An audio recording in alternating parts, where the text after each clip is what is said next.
We're back. We're back. As you notice, our setup's a little different because it's now season 2. That's right. I guess season 2. Welcome back. We got a new set, sort That's of. right. We got a new vibe for life, sort of. If you watched the first season, get ready for more of the same thing in the second season. And here we are. We're gonna be talking about Hundreds of Beavers, which I'll go ahead and give it a quick little overview of what this movie is. Which Please do. I don't know how I will give this a quick overview.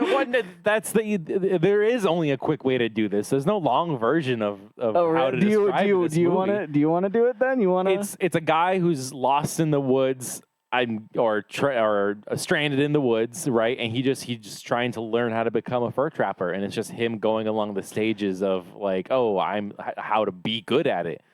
Does he not get good at it? Dude, you make it just sound like... No, I know, but I'm trying to give the professional telling of this. That is what it is. I want to give that synopsis to someone that has no idea what this movie is, and just this is a movie about a guy lost in the wilderness, wants to become a fur he's trying to get a fur trapper. He kills hundreds of beavers, and that's a cool watch, man. And then you just place them in front of the screen, and it's this is a very zany. Snotcat just stated half Frojo doesn't know what this movie is. Oh, it's so good.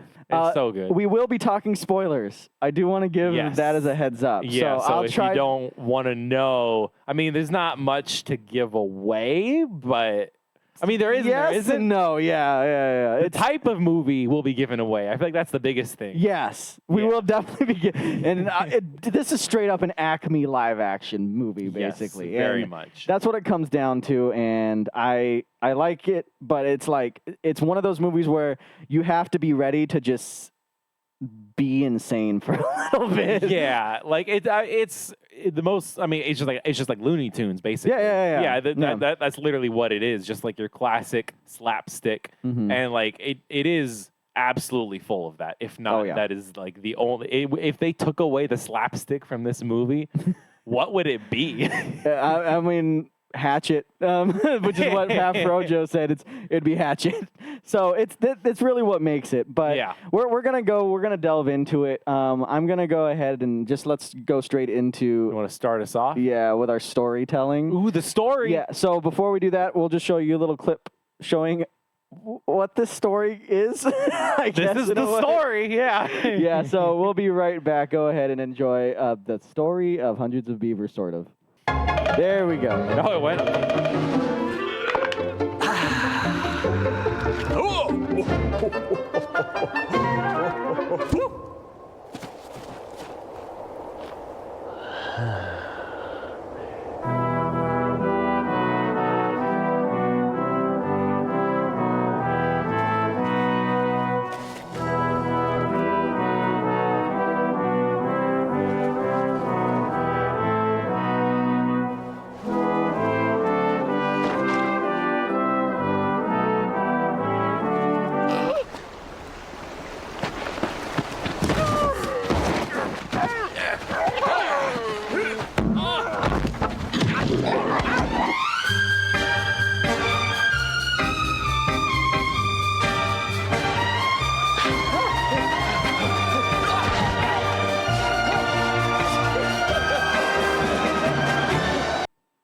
As you can see, there were clearly hundreds of beavers there.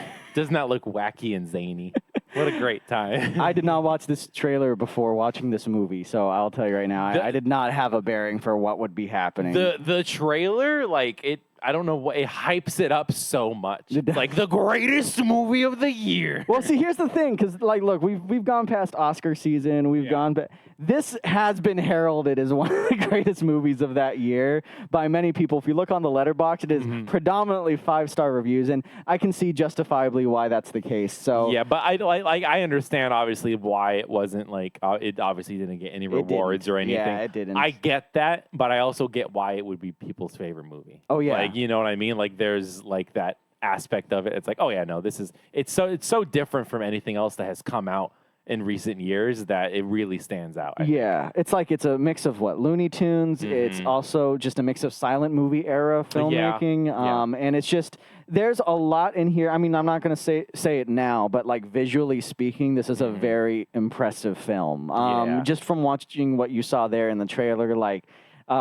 it's crazy to me what like two people in an After Effects editing room can pull off just by going through the toolbar with every possible fucking. I wonder how long like it took them to edit everything. Oh, this is all editing practically. I wonder how long it took them to do that. The entire movie. Yeah, probably longer. Well, no, see, because debatably, look, if you saw it, there was hundreds of beavers in that shot. Oh, there's absolutely hundreds. Yes, but in shooting that film, they had what, like 6 people, and all they did. The one scene where he's running from them and they're all behind him, there has to be more people in that one, right? Well, because, I mean, possibly, but it's very, I mean, look, we haven't looked into it, but it's one of those situations where you can easily just recomposite people over and over and over again. So it could be like like the same guy running, you could put him over here, over here, over here. And on top of that, you can just simply shoot many beavers running and then shoot again, just the same people, but running differently, and that's do that over and over again. I want to know what the max cast was, the amount of people it took to make I swear to God, it had to be 7. For one scene that 7. Yeah, there is one scene later, I think you might have gone it, that might show what I think is the most amount of characters in one room. Yes. But we'll worry about that later. Right now, we're worrying about storytelling. And the story. Yes, and this is one of those joke, like, every minute kind of movies. Yes. Like, this movie is so reliant on just blindsiding you with the amount of humor that it's giving out. If you like walk away to go get a cup of water and then come back during this movie, it's possible you may miss like 5 or 10 jokes and you won't get future ones because of it. Yes. Because there's so many running jokes too that if you miss where it starts, then it's just like, wait, like what the hell does that mean or whatever? Yeah. And in addition to that, it's like they are so determined to actually almost sometimes stop the plot of the movie just to say a joke. There's one situation in here that I thought was absolutely hilarious where there is this on-running joke of like a horse being in the movie, but it's clearly just a guy, 2 guys in a suit. Yeah.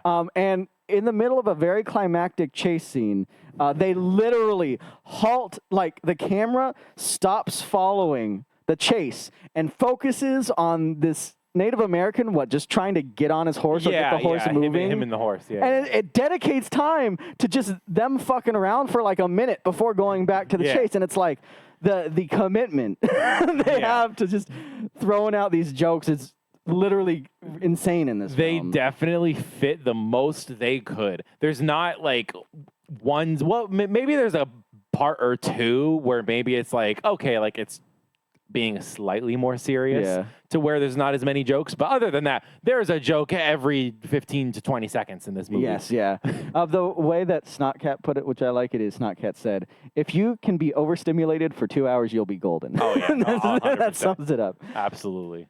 I will say, though, to touch on what you were saying with, like... Please touch what I was saying. Yeah, let me just take those words. Yeah, touch it. Oh, yeah, there you go. There it is. Oh, touch it. Yeah, let me get in the O. Get it all over. No, but one of the things that you said was, like, it still does take itself seriously at points. One of the things I will say about the seriousness, and... like, this is a bunch of jokes. The story is very loose, and I might touch on that later. But there is, like, for example, one scene in this where you get, like, the full story of a couple of, I think it's rabbits.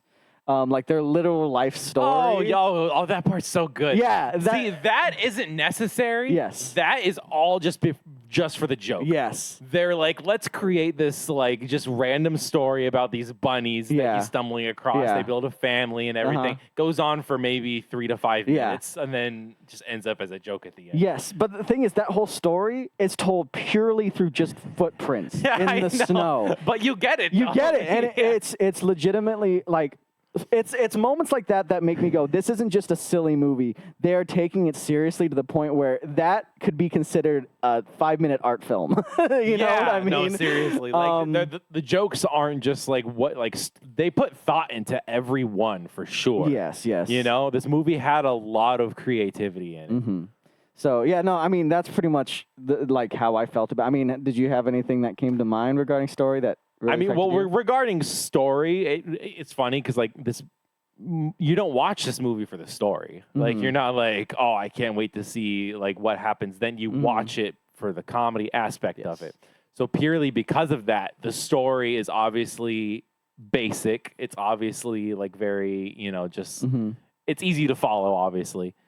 So there's not much to the story, but that's not really the point of the movie, I don't think. Yeah, it's basically just an excuse to get a bunch of gags, exactly, one after the other. And can we talk about how long it takes for the title card to drop? Yes, I actually have that. Do you have I have that in the note. Yeah, yeah. Go for it. Go ahead. I don't know what the time stamp is in the movie. You got it? What is it? It's about an hour in. An hour in. An hour into this fucking hour and a half long movie. But it's probably the greatest title drop ever. It kind of is. It's It's definitely up there. I've seen clips online of people watching this in cinema, and like when the title card drops an hour in, they're like cheering and stuff because it's like there it is, Yeah. So it's shit like that this movie is adamant about getting through.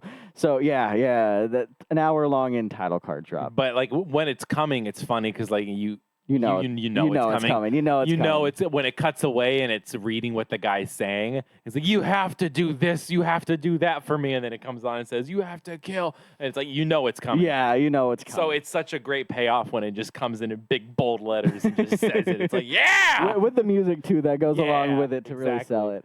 Okay, well. That's pretty much everything I like about that. Oh, actually, no, there is one more thing I do like about it. I will say, once we're also talking about how serious it takes itself, so the first, I would say, hour of this movie, up until that title card, it is almost seemingly random where the story is going constantly. It starts with him being in the wilderness, basically being the world's worst trapper. Then he falls in line with an expert trapper and slowly becomes better with that trapper. And then after that, he's looking about getting in the amount of beavers because what he's doing is trying to win the favor of the father of a lady he's into. Yeah. So it's like there's a lot of storylines going on at the same time that if you're not really like ready to just sit there and kind of let what happens, it almost seems random, everything that's happening. Well, because there's also no dialogue, too. Yes, there's no... So you're finding out everything through facial expressions and just physical, where he's going and what he's doing. Yes, but there are hints, and why I'm saying this is because the ending of this, the last, 20 minutes of this movie is so batshit insane. It's so good. It is, but it makes everything pay off. So it's one of those things where when you're watching this, these things are happening that you're not realizing are gonna pay off at the end.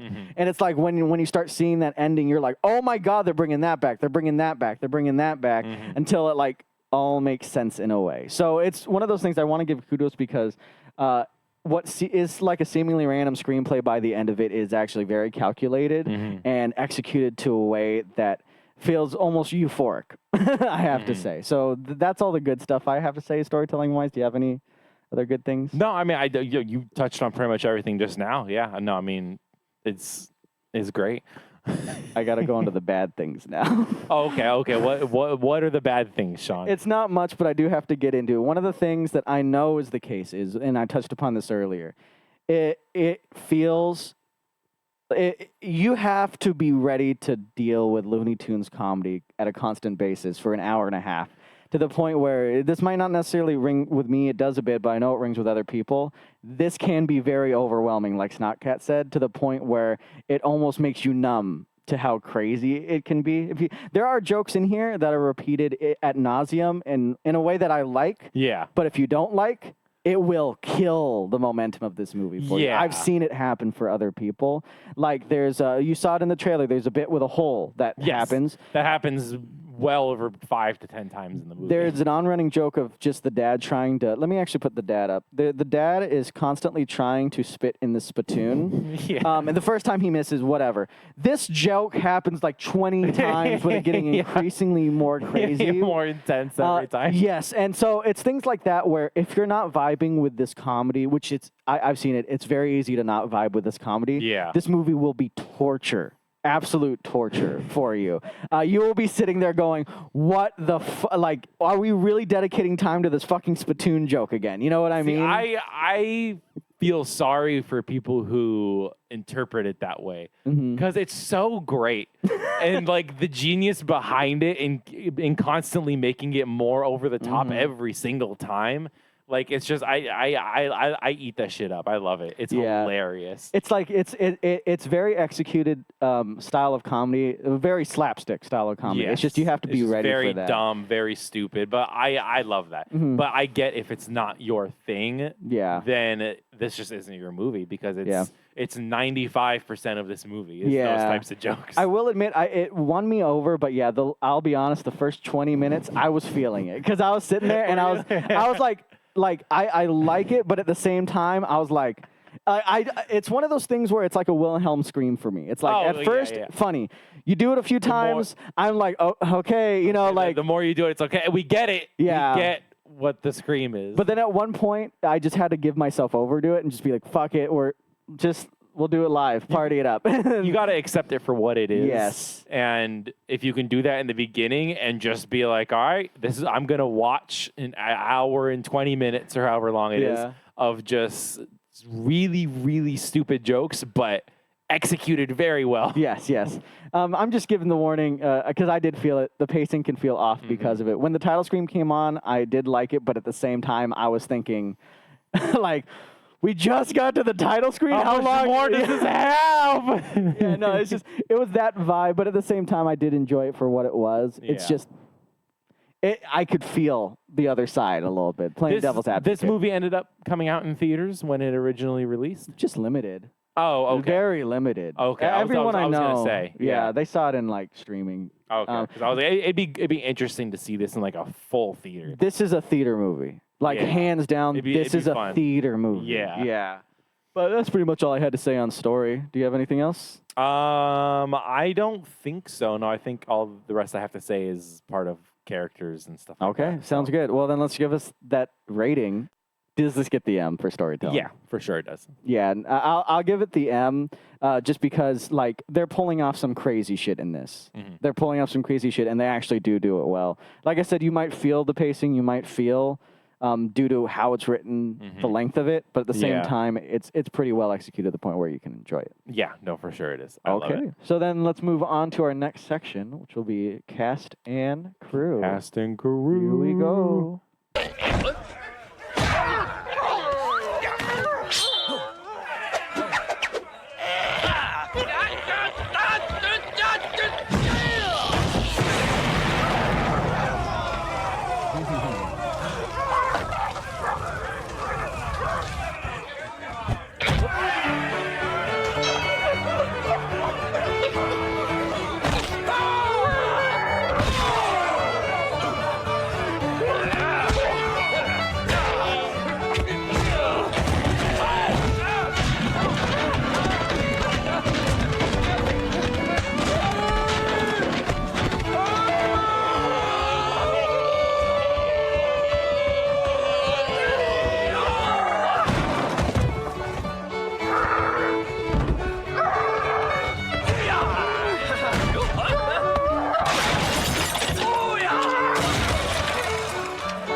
Until I've been watching this again, I forgot just how many gags. Well, see, that's the beauty of this movie is that I think it's incredibly rewatchable because there's so many fucking jokes in it that when you watch it a second time, you're like, oh shit, like I totally forgot about that one. Oh, I missed that one. And I feel like it becomes funnier when you realize one that you missed the first time. Yeah, because I mean, like, to me, it's not so much, it's like there's just so much happening that it's very easy to forget everything. Like, I completely forgot about the knife switching.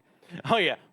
Yeah. And that is a pure editing thing, which I think is hilarious. Yeah, well, the entire movie's a pure editing thing. Yeah, that's true. Well, I mean, this section specifically is going to be about, like, This cast of 7 people then? Yeah, roughly, because you got the main guy, you got the old guy, the Santa Claus trapper dude. Yeah, let me show this trapper. That's the You trapper got the right picture there. of the trapper dude? Okay. You have the merchant man and his daughter. Those are the only ones that show their faces. Yeah, merchant man daughter. All of the other ones are characters that play the bunnies, the beavers, the raccoons, the dogs, which very well could be the same group of 5 to 6 people. Oh yeah, You know what I mean? It is, yeah. Yeah.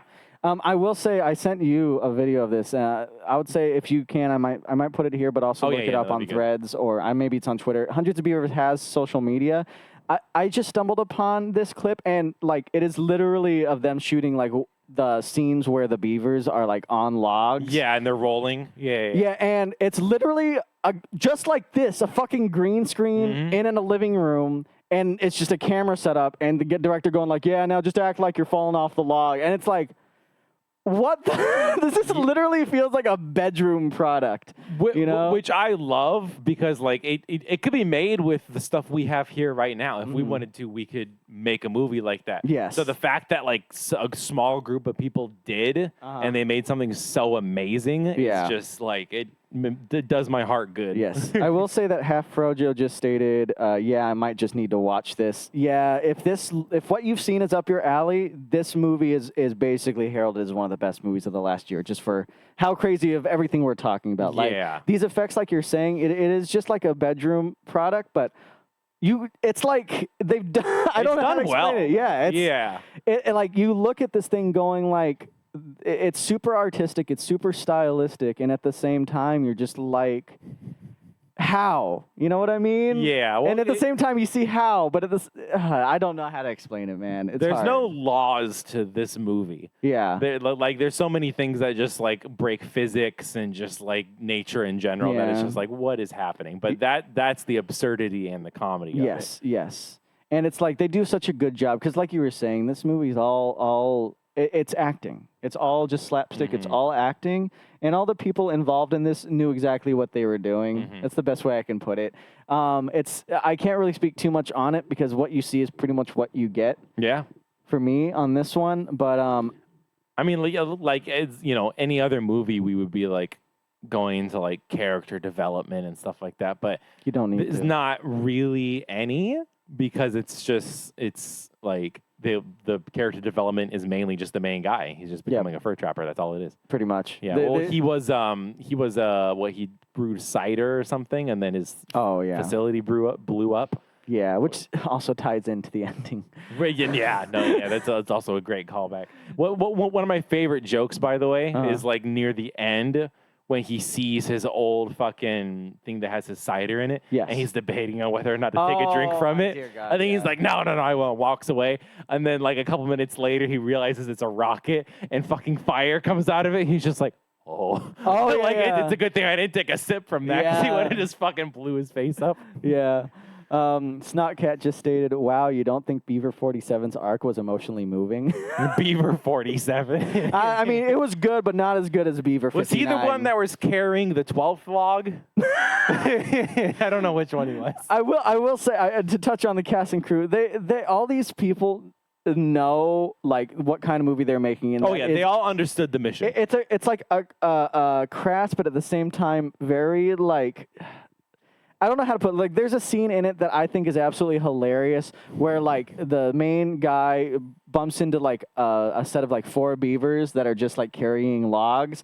And the movie, once again, kind of grinds to a halt just to show these beavers kind of just pummel this guy for, like, 3 minutes. Like, there's not much happening, but it's so comedic because, like, the logs are going everywhere and they're just, like, just kicking him. And I'm not really doing the description justice here, but that's what I'm saying. It's all in the physicality, and everyone here knows that it's very casual. Like don't take it too seriously comedy. Yeah, just do the best you can. It's not serious.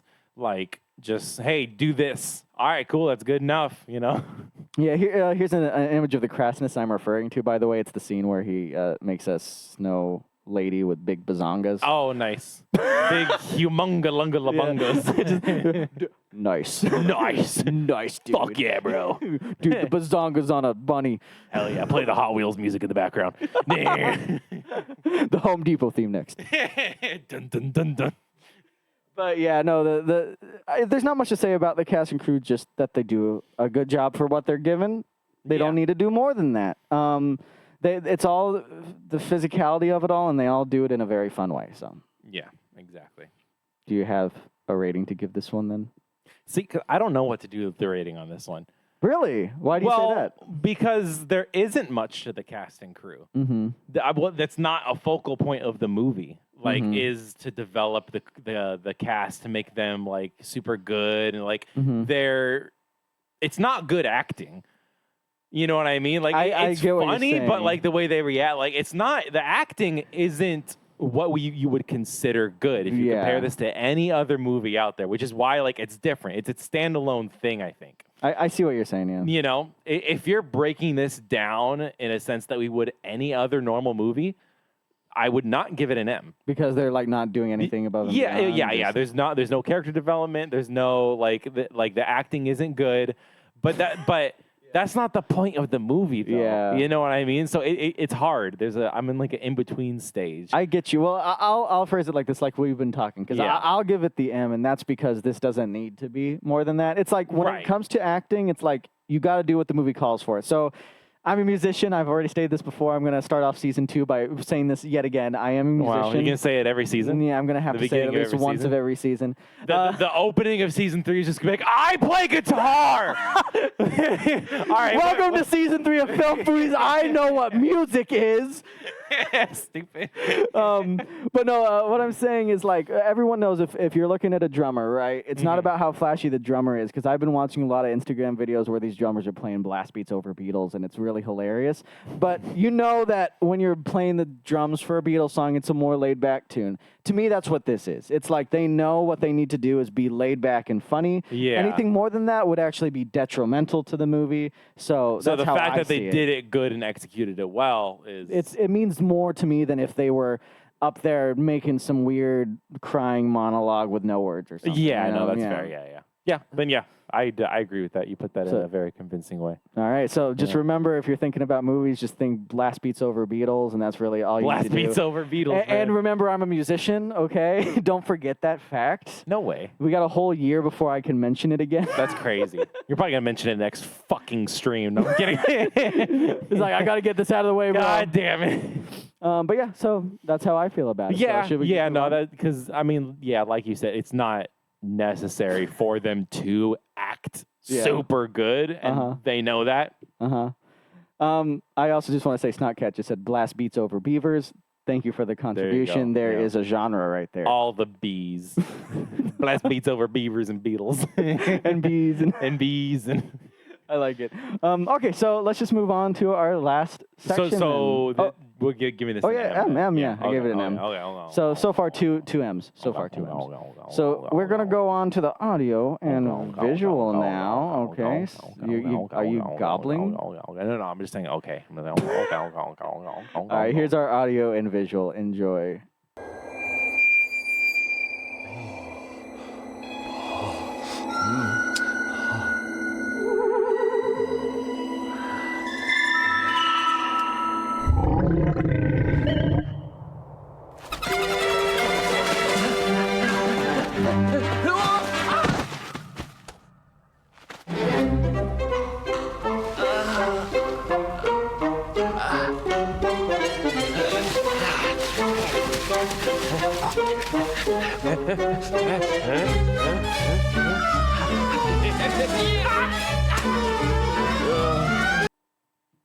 I think I just realized that snowball is not even fucking real. It's a digital snowball. The one he throws? Yeah. Well, yeah, because I cut it off, but after he throws it, it starts rolling on its own. Oh, okay. So I think they already just made it digital when he threw it to already, Look, this movie is all digital magic. It really is. Down to the After Effects fucking stomach waving back and forth. Oh yeah, when he's hungry. It's fucking like absurd. He's basically a little fucking rubber band just going womp womp womp womp. Yeah, literally. You did also choose that clip not just for the visual aspect; it's also the sound aspect. Well, yeah. So like, as far as like the audio goes in this movie, I feel like there's like just a handful of tracks that they use, and they're repeated, you know. Well, because when he gets to that one point where like he's on the map and he's moving between all his different traps and stuff like that, every spot he goes to has like it kind of like its own music. I don't know if you noticed, or it's like the same music as another place, and they're all very similar-ish tunes. They all sound like that one that you just listened to, you know. Gotcha. So then there's one where whenever it shows the Beavers building their dam, it's more of like an intense like duh duh when their dam keeps getting bigger and bigger. So, like, there's just a handful of audio or songs, I guess, in the background. Because the same one plays when he goes to the shop. Every time he goes to the shop. Yeah. You know what I mean? That. So, yeah. But, I mean, they're good. They match. They match it well. You know what I mean? They're good. I will have to say this is probably one of my lesser parts of the film that kind of make me wompy. And that is just, I can't remember a single... Like, well, yeah, they're not... music, it's very... Like, even if it's dopey, you can still make memorable dopey music. Yeah. This was more just dopey music to me, if I recall correctly. Yeah, no, that's fair. Yeah, that's the one thing I can say about that. I mean, do you think it was done well, though? I mean, it fit the movie. I didn't have a problem with it, but mainly because, like, it's not, you know, I'm not watching this movie to go, oh, I hope I get some great songs out of it. Well, you see, I'm a musician, so I have to look for these things. Oh, no way.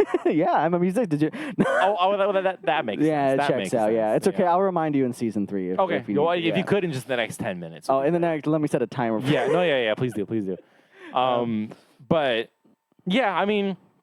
kind of how you were saying, to the extent of like the acting, it doesn't need to be anything super. The music doesn't need to be some huge classical piece or something, some Hans Zimmer or whatever piece. It just needs to be whatever, because again, it's not what the focus of the movie is on. This is such a. I feel like we've never done a movie like this before. We haven't. This is definitely a first. Because for me, I was thinking about this going into, and I'm just like, cast and crew. There's not that much to touch on. Yeah. It's very minimal, very small. My audio and visuals, in terms of audio, there's not much to touch on. Visuals are done really well. The visuals are great. But I'm just like, there's not much, because that's not the point in the movie. It's all rooted in a very specific thing. Yeah. And also, it's almost making a point that it doesn't care about the rest. Yeah. So it's one of those kinds of movies. Exactly. And there's some good movies out there, like if you've... I mean, I showed it to you. Kung Pao Enter the Fist is a great example of this. Fantastic. Yeah, it's like it's supposed to be just fun. You're not supposed to take the rest of it seriously. It's not meant to be taken seriously. So Yeah. this is one of those where the audio and visual aren't meant to be taken seriously. So it's hard to grade it on a serious scale. I don't know. I feel like I could use more blast beats in this, honestly. I could use a few more blast beats in the background. But I will say, to counteract that, when you're saying the visuals aren't like necessarily have to be good, which is true, I will say the visuals here are fantastic, though. That's the thing that actually kind of was very cool to me, because not only is it stylistic, but it's like some of these feats they're pulling off with like compositing and stuff like that. It's crazy. It's actually crazy. It's stuff that you will not find in other films. Like this is the only film you will find this kind of stuff in, unless someone saw this and decides to make something similar, you know? So I would have to say visually, this is probably like, it is criminal it wasn't nominated for editing. It's criminal. I understand why, but I don't. I think this is fucking like they should have brought some Beavers onto that stage and bitch slapped whoever won and just taken the award. It's still absurd. It's still over the top. Like, yes, the editing was, but like, the very end when like all the Beavers join into one giant fucking like man. Yes. I forgot about that. And start like running and shit. Yeah, you know what I mean? They go full power. Yeah, that's a great part, but. Like, by no means did I ever think that, like, holy shit, this is masterclass editing. Well, because I don't know a whole lot about editing, so. But I was also just like, it's fun, but it's not like, holy shit, this is amazing. Like, I'm going to have to say, no, it is holy shit, it's amazing. Oh, okay, well. Look, I also do video editing, okay, guys, but... On top of music as well. Oh, you do music? Yeah, I was still 7 minutes away, though, so I wasn't supposed to say that. 7 minutes away from what? From the 10 minutes that I was supposed to mention that I was a musician, so this is now... I don't recall. I can just remind you if you want. Just remind me in 10 minutes. Yeah.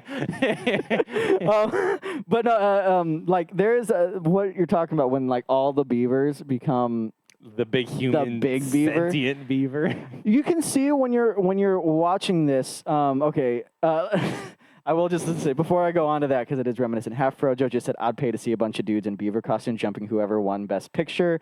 That'd be funny. Wait, who won Best Picture? I forgot. Wasn't it the Brutalis or no, Brutalist? It wasn't. No? It wasn't Brutalist. It wasn't Amelia Perez, but it definitely also wasn't this. What was it? I don't remember. Oh, Nora. Oh my dear God. Oh, that's what it was. Thank you, Snot okay. Cat. It's a Nora. The main girl, the hooker's just getting beaten to death by a bunch of beavers. Oh no! I've never seen Honora. I haven't seen it yet. Yeah, but that's. Yeah, I don't want to see a bunch of beavers beat up a hooker. Oh my God. Okay. Anyway, what I was gonna say was for the giant beaver made of beavers. Like you can see when you're watching this that like they do composite all the beaver things to like jump on top of each other. But once they're in their structure, you can tell it's literally a person in a green screen suit with a bunch of beavers just sewn onto the outside. That's what I mean by it's not great. Because you can tell that it's just a fucking green. It's not like, you know what I mean? It doesn't blend in well. Like, but holy it's shit, cool. I actually think that's a bunch of beavers making a human pyramid. Like, no, it's obviously edited and it's a green screen.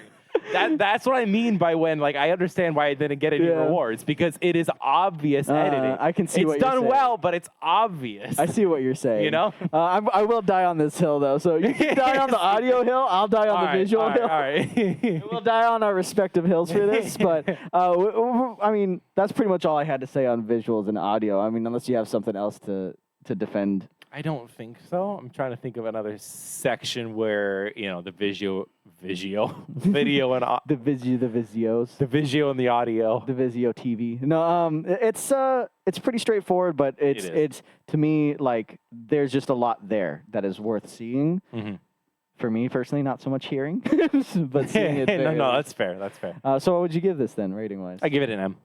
I would give it an M, just purely for the visual aspect of it. Mm-hmm. I'd give it an M. It makes up for it. Like while I said like it's not great edit, it's fun editing to watch because of how dumb and absurd it is. Yes. It's the most funnest editing I've seen. Gotcha. so far this is what, 3 M's then? Yeah. 3 M's. Okay.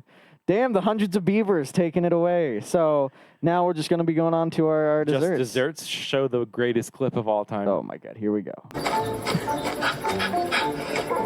Oh, shit!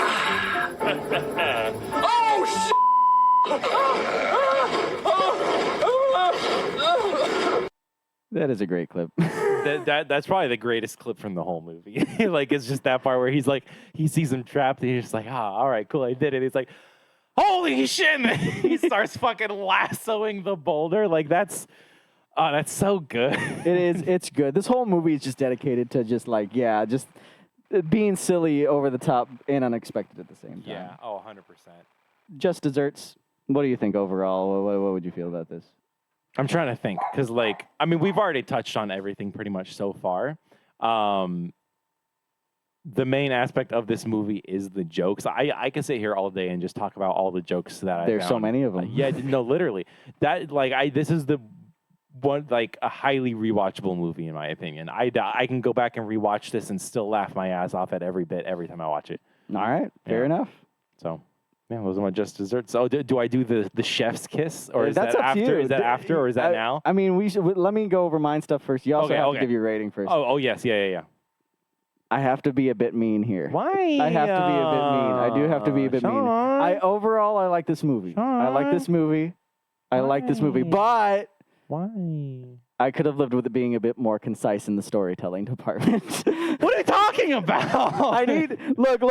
It's not Ket said, yeah, be a dick. Look, for the first, I like how it pays everything off. But it was a little hard to pay in the first place.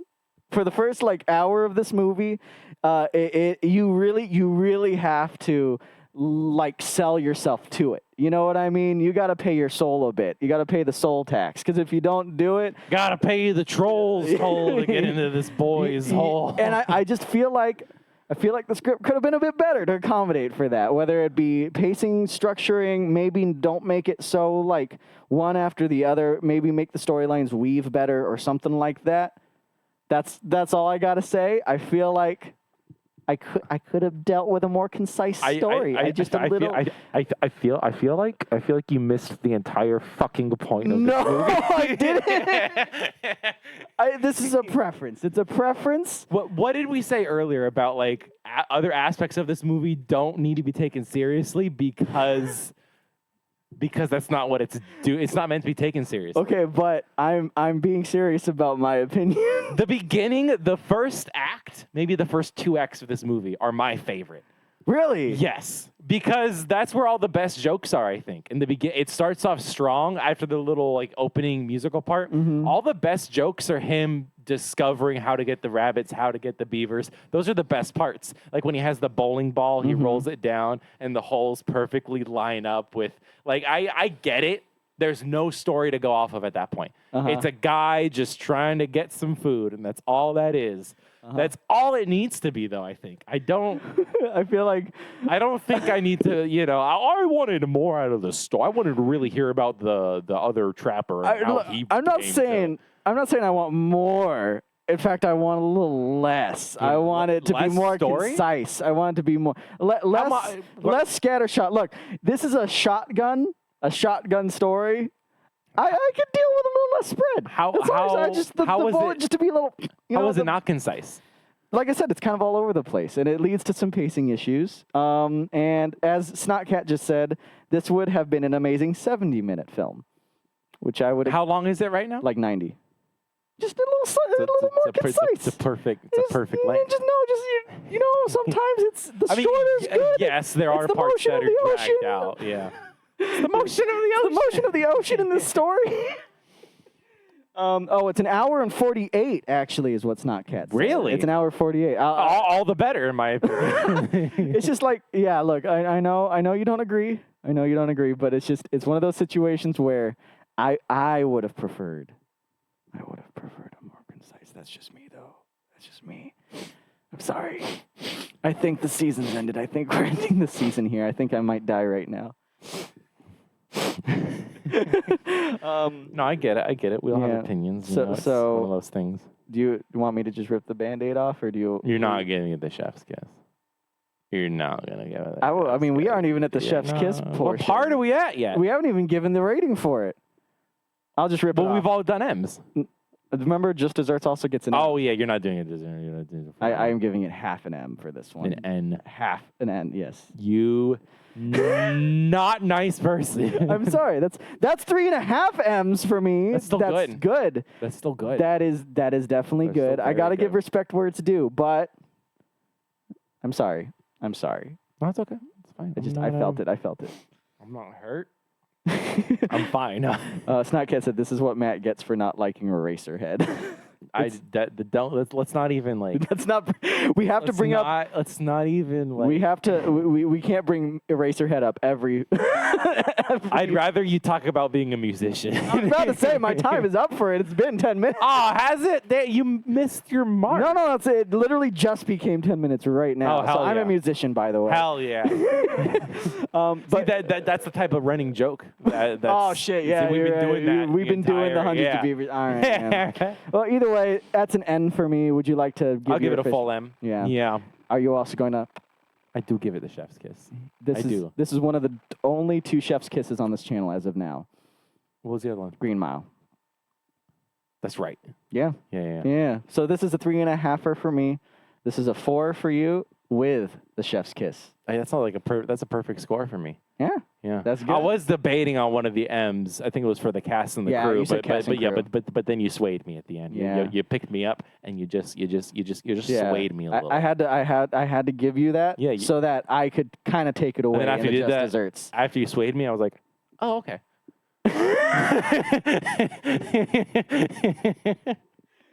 Beautiful. Because like I said, I think at least I'll watch this movie often. I'll watch this movie at least once or twice a year. See, I will. This is where I diverge, because for me, this is like all right, I've seen it, now I don't need to watch it for 5 years kind of movie. See, that was me with Eraserhead because it was emotionally and years? physically scarring. I thought you'd never want to watch it. More than 5 years, obviously. Yeah. But that's the way I felt. I was like, I don't need to see this anymore. But because there's so many jokes in Hundreds of Beavers that I literally... It's justified, yeah. Yeah, I laugh every time I'm going to watch it now. I'm going to be like, oh, I forgot about that joke. Oh, that one's so good. And I'm just going to sit there and laugh and not care about the story and not care about anything else. If I want to just laugh and have a good time, this is what I'm putting on. This is exactly what I'm putting on. Yeah, see, and I respect that. I respect it. It's just not my choice to do that. No, that's fair. That's fair. As Snotcat also said, if someone cuts it up into 10-minute episodes, I'm down. Like, see that? That's funny. That would make... But then again, at the same time, no. Maybe just like 2-3 episodes that are 30 minutes long, I can survive with. But That's yeah, fair. I mean, still, very good score from both of us. Very good score from both of us. Exceedingly high. What was our lowest one we ever did? Was it? Oh, Kazam, no doubt. Oh, well, yeah. Did we even... That's right. Did we give it anything?